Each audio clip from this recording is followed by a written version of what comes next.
Hello, this is Dr. Dan Kahinka. The dissertation data analysis road trip video that I'm making here for you is a very quick overview of what you will be doing with your data once you download from, I did use SurveyMonkey as the example. Obviously, some of you might be using different software for collecting survey data.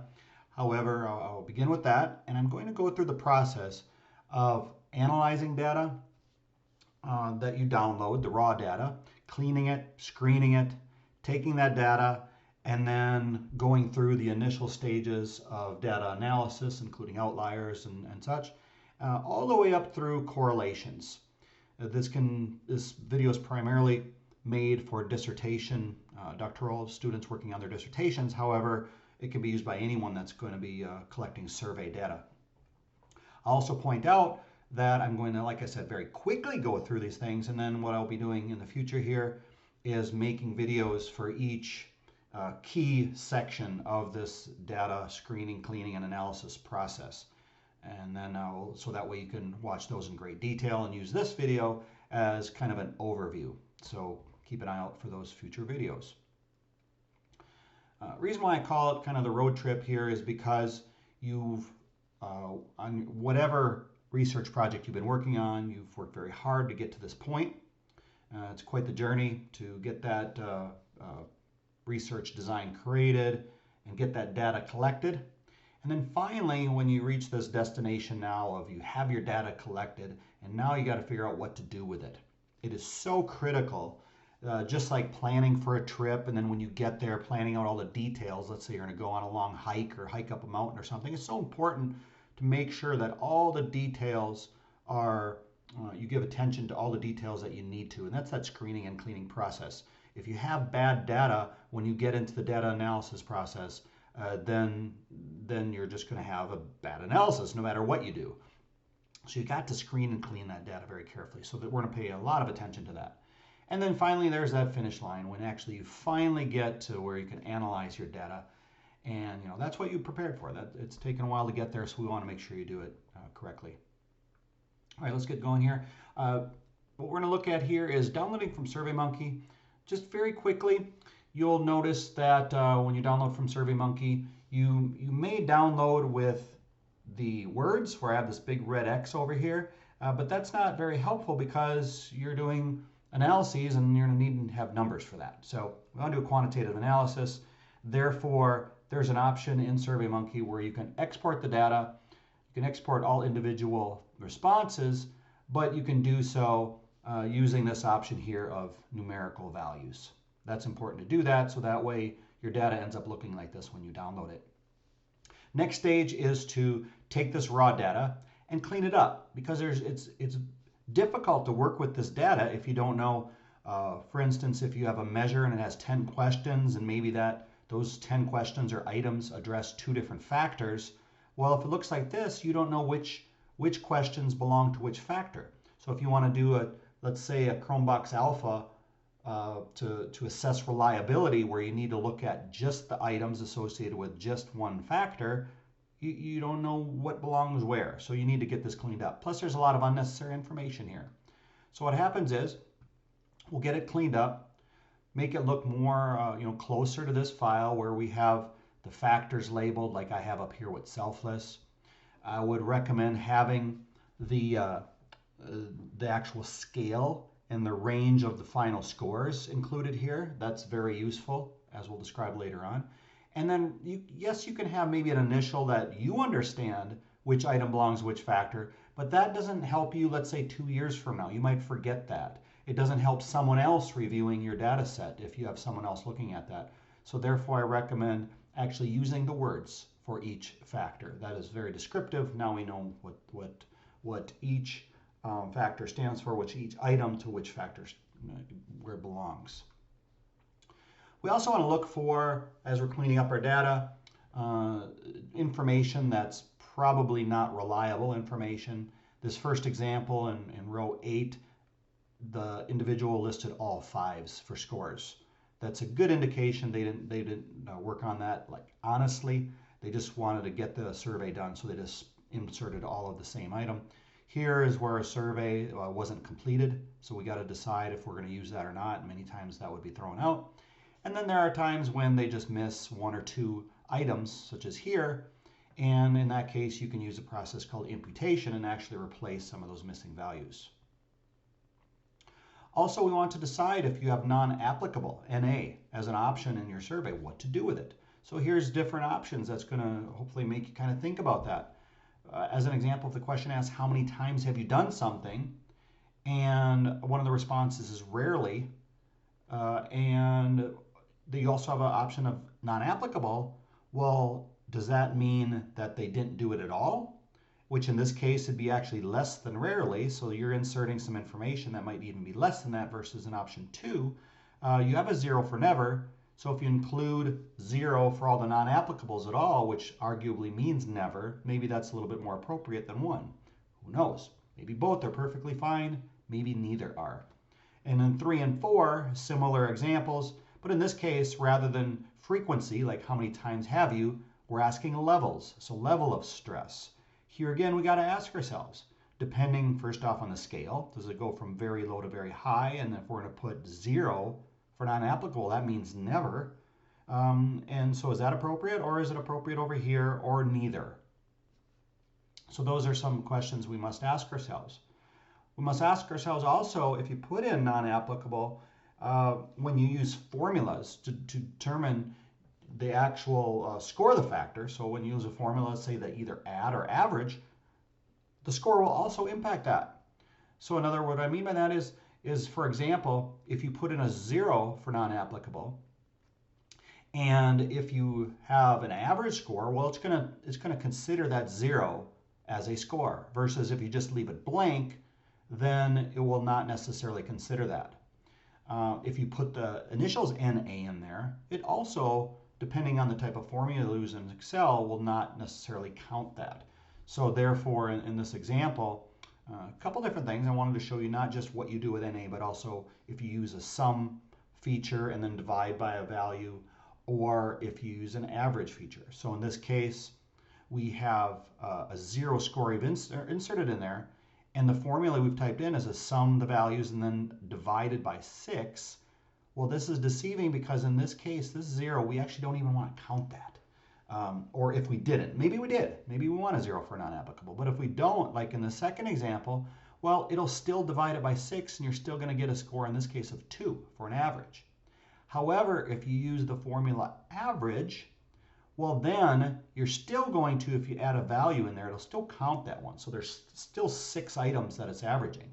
But if you leave it blank, or if you put NA in there, then it won't count those for your average, and then you get, in this example anyways, the actual average that was intended. I guess the main lesson to learn here is be very careful with what you do at non-applicable, where you insert scores, where you don't insert scores, if you use a sum feature and dividing by for an average, if you do an average, or maybe it's supposed to be added up and not even an average. All of those things need to be considered carefully because, as you can see here, the scores can dramatically change if you do not do something the proper way. Finally, we have our data now all screened, clean, organized. You can see here, this looks much different than the raw data. We've addressed our survey items. We've labeled all of those so we know which item belongs to which factor and actually which measure. So in this case, this belongs to the SLBS measure versus the questions in green belong to a totally different measure. And the one question for assertiveness in yellow here is that's a separate factor and a separate measure. And then of course our demographic question. So I even have all these color coded. So I've labeled the factors, labeled the scale, the range, color coded for a quick reference. We have coding that we've showed here, such as 1 equals yes, no equals no. We've used imputation for inserting values that we're missing. We looked for irregular responses, removed those, and then used formulas to actually compute our various factors. So now that this data is ready, we're still not quite done because we want to look for outliers now, because it may very well be that some of these responses we're still not going to use. So we look for outliers. And to look for outliers, there's several ways of doing that. But first, we need to download this information over to, let's say, use in this case SPSS. And again, now we're going to have to be consistent with our Excel file and create our labels. We need to assign variable types and do a little bit more cleaning up as we review for outliers. We're also going to look for potential scoring problems that maybe weren't revealed in that Excel spreadsheet, particularly associated with reverse coding. So here what we're doing is this is the variable view area of SPSS. We want to insert our names. If you might want to put in labels. Sometimes students will put the actual item question in for the label. Although what happens there is, depending on what output is, it may show that label, and you don't want necessarily the question, you want the name of the factor. So I encourage you to play around a little bit, leave some of these blank and see what happens, put those in there, see what happens, try different types of statistics to see what happens. In other words, do a frequency versus some other descriptive stat versus correlations or something, and you'll see that sometimes it'll pull from one area or the other. You also want to, if you have different values, I encourage you to insert those. This would be, for instance, like your Likert scale, or again, 1 for male, 2 for female if it's gender or something of that nature. You should understand, at least to some degree, what each of these various columns do in SPSS. But I'll point out just a couple that are very important, and that is to understand the variable type. So in this case, typically it's going to be numeric, but you may have like a dollar value or something like that you have in there. And then, of course, the scale of measurement. SPSS gives you 3 options: scale, nominal, or ordinal. So let's go through that, and not in this video. I'll go through that in greater detail in another video. But I just want to point out here that SPSS is a little bit different than really all of the variable types that you would need to know. In other words, back here again, we see scale, nominal, ordinal. Well, there's these continuous variables, they're quantitative. And so there's interval, there's ratio. And then for qualitative categorical variables, yes, there's nominal, yes, there's ordinal. There's also this thing called dichotomous variable. So make sure you understand which variable types need to be assigned to each one of your various factors and items that you're evaluating. What I've done for you here is you'll see that there's these, again, the 2 continuous variable types, interval, ratio, also the 3 categorical types, nominal, dichotomous, ordinal, and then essentially what you would select in SPSS. For continuous, for both of those in SPSS, they're called scale. So that might be a little confusing. You see scale and you're like, what are those? Well, those are continuous variables, interval or ratio. Nominal or ordinal, well, that will apply obviously to nominal and ordinal, but there's also this dichotomous variable, which can be considered a nominal variable.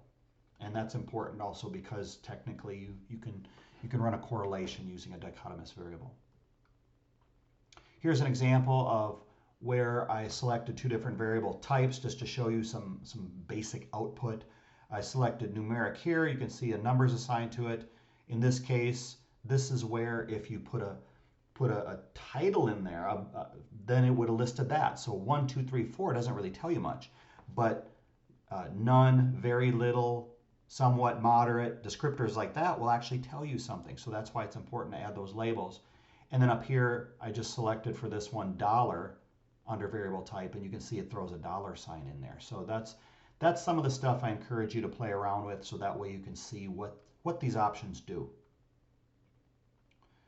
Now, this first version of SPSS file is completed, but you're not quite done yet. Now you want to look for outliers, and there's several ways of doing that. I'll go through this, as I mentioned before, in greater detail in future videos.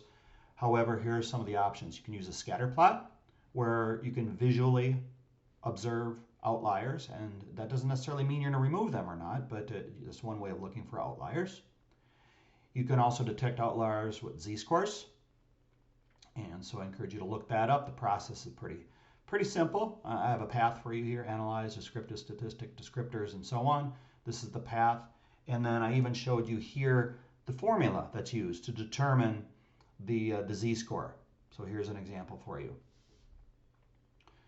You can also use stem and leaf to detect outliers. In this example here, it shows that there are 3 extremes And here's a description of how that's determined. And then for more detail, we also have our box and whisker plot, otherwise known as the box plot. And so you can see here where the stem and leaf told us there are 3 extremes. So we pull up the box and whisker plot, the box plot, and sure enough, we see 1, 2, 3. 2 are in what's called the out value. 1 is the far out value. And so we decide now again, do we want to in turn use those or not? So what I've given you here is the values, or excuse me, the participants, the numbers assigned to those are shown here, 31, 63, and 33. And these are very useful because now we can go back to our data set. We can look at participant 31 and determine, does this information look reliable? In this case, I would argue, yes, it does. They have different scores. Nothing looks out of the ordinary.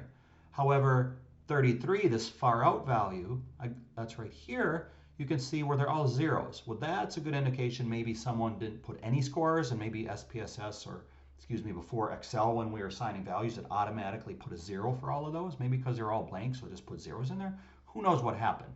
Bottom line is maybe that's one that we're going to now exclude from our final data set.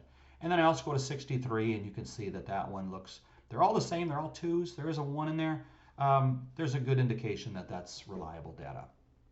Sometimes it's our best guess, because if it's an outlier, it could truly be, and individuals like myself would argue that you would want to include outliers unless it's an obvious irregularity that should be excluded, such as all these zeros.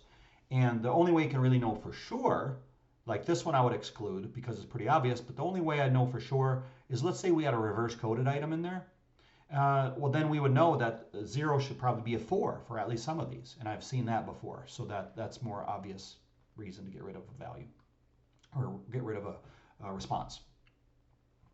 Also, we want to look for potential coding errors. I have seen before where students had failed to reverse coded items properly. In this case, I ran a Chromebox Alpha, noticed this fairly low score. So I went and looked at the data and used this option SPSS, scale if item deleted. Sure enough, it shows a much higher score if this R1, so that would be the item 1 for R, was removed. And then we'd have this nice 0.929 Chromebox Alpha level. Well, sure enough, when I ran a correlation on the items, not on the factors, but the actual each item, so in other words, all 5 of those questions, over here what you see is a negative correlation, the other ones are positive, meaning this one's going the wrong direction. So when I reverse coded the item, now I ran the correlations, it's going the same direction, our Chromebox Alpha level has been improved. We discovered that reverse coding problem, and that's one creative way of doing that. Now finally, you have your data ready. It's been completed, it's ready for analysis. So now what do we do? I want to remind you a third time here that I'm going to go through this rather quickly, and in future videos or others, there are many videos out there that address these things in great detail. I'll be making videos to help you and understand what to do, particularly when you're running assumptions and some of those things. All right, so what we're going to do is we're going to explore and understand your sample. In other words, we're going to look for reliability, validity, demographics, kind of the distribution of your sample. We want to understand it. And then once we better understand our sample, now we'll apply statistics to it, including assumptions, looking at those to make sure we can run the appropriate statistic and then actually run, in this case, correlations. For reliability, we're going to use Chromebox Alpha. Essentially, we just want to, in SPSS, to analyze scale reliability analysis and select each of the questions, or again, the items associated with that particular factor, and make sure that the value is above. Many times 0.70 is acceptable. You can use it for lower. However, you might want to review, because there's different values, and where they say, let's say 0.3 is unacceptable, 0.5 is low but acceptable, 0.7 is expected, 0.9 is high, something of that nature. We also can do this thing to look at validity. We can run a common method variance test, and it's kind of a complex concept. I don't necessarily understand the math. I'm not a mathematician or a statistician for that matter, where I can really explain properly the math behind this. However, if you go ahead and run this analysis and at least for the most part understand some of the basics, and that is if this total variance extracted using this one factor method, if it exceeds 50%, then common method bias is present, and in this case it's 26.69%. So therefore, we can determine that it's the validity of the measures is acceptable, where we can continue with our analysis. I believe I put that the best way I could in a very basic way. Now let's look at frequencies and descriptives. What I encourage you to do here is, again, explore the different options you have. There are many different options. Like in this case, I have a pie chart that I've generated. There's many options even within the pie chart where you can put the values right on here. All sorts of things that you can investigate. So here's an example where under employment status, I had SPSS generate the percentages. These values are, for the reader, are they can very quickly understand the information. They can see that here almost 72% are full-time workers, for instance. Versus if you have a table like this that just shows 77 people and 72%, yes, they understand some of the numbers, but visually the pie chart works a bit better. So I encourage you to explore some of these things. When using histograms, for instance, in this example, we can also explore and very quickly see if it's a normal distribution or close to it, some of that information. So again, I encourage you to go through and not just generate tables, that's going to tell us some information, but also various figures that you can generate out of SPSS. Now finally, we can start looking at some of our, when we want to look at our inferential statistics, such as correlations, we also want to look at assumptions. And so we're going to jump into that right now. And a website that I encourage you to go to if you're not sure what assumptions need to be met for the various procedures, statistics that you're going to run, I recommend Laird Statistics. It's a very useful website to go to. In this case, we're going to look for Pearson correlation. We're going to look at those assumptions. The 5 assumptions associated with Pearson correlation include variables, continuous scale, paired observations, linear relationship, no significant outliers, and bivariate normality. In this case, I look at each assumption. If you're a doctoral student writing a dissertation, it doesn't take much to write out this analysis, but if you fail to do this, it does not demonstrate that you did due diligence to look at the data before you ran the analysis. So that's why this is so important. And then assumption 2, paired variables, meaning that the same person was measured for each, let's say each factor, for each construct, I should say. We want to look for linear relationship. We can use scatter plots to visually see that. We can also look for outliers, which we did earlier. So this process should actually already be done. And then finally, for bivariate normality, see if it's a normal distribution. You can visually inspect using a histogram, such as this example on the right is much more of a normal distribution, in this case for stress versus spirituality, where we see it's skewed here. We've got a tail to the right here. There's also what's called a quantile or a QQ plot, another visual inspection. And then if you want to actually run a statistic, which is your best option here, because visually is one thing, but we want to run the statistic just to see for sure if statistically it's considered a normal distribution. And in this case, so we run the Shapiro-Wilk test. There's also this Kolmogorov-Smirnov test. Shapiro-Wilk, very popular test. And in this case, if it's statistically significant, in other words, using, let's say, a 0.05 level, we see it's statistically significant, and that actually means that it is not a normal distribution in the case of spirituality. For significant test for stress, it is not statistically significant at 0.691. Therefore, we do not reject the null hypothesis, and in this case that means it's a relatively normal distribution. If it was not a normal distribution, even though Pearson correlation is fairly robust and you can perhaps still use it, there's also this nonlinear option of Spearman row rank order correlation that you can run. And then for Spearmans, so now we go back. If that's what we have to do, well, then now we're going to look at the assumptions for Spearmans. So we'll look there. You need two variables, continuous and or ordinal, which is different than Spearman, which should be just continuous. Pearson, which is just continuous. Spearman is continuous or ordinal. Again, paired observations and a monotonic relationship. So here I have some examples of a continuous or ordinal that could be used. And then as we transition over here, you can finally see some of the output.